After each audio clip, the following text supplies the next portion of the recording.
اپنی کشت ویراں سے سرانم ہو تو یہ مٹی بڑی سرخیز ہے ساکی۔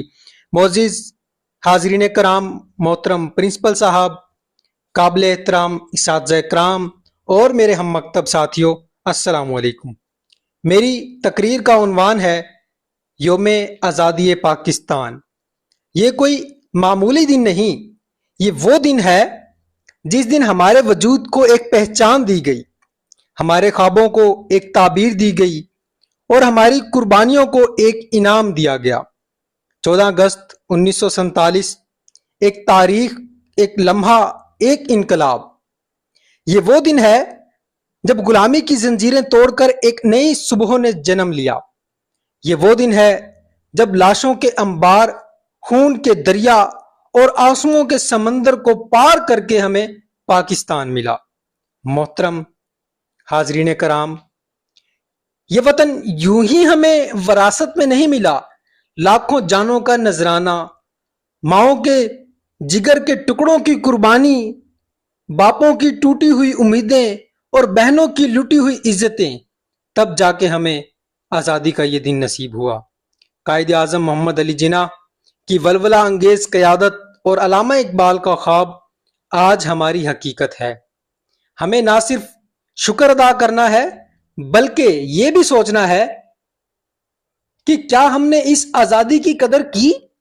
کیا ہم نے ان شہداء کے خوابوں کو پورا کیا؟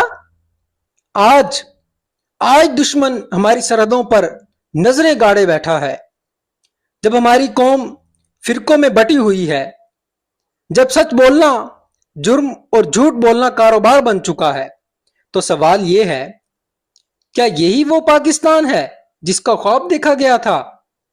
میرے عزیز ہم وطنوں،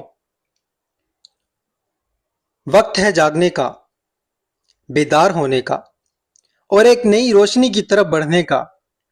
ہمیں اپنے اختلافات بھلا کر صرف ایک بات یاد رکھنی ہے، ہم سب پاکستانی ہیں، ہم سب پاکستانی ہیں۔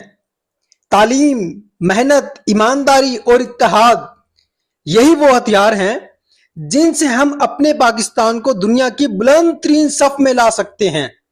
آئیے عہد کریں کہ ہم اپنے وطن سے سچی محبت کریں گے، ہم اس کی حفاظت کریں گے اور ہم اسے وہ پاکستان بنائیں گے جس کا خواب اقبال نے دیکھا تھا اور جسے قائد اعظم نے عمل کی صورت میں ہمیں سونپا۔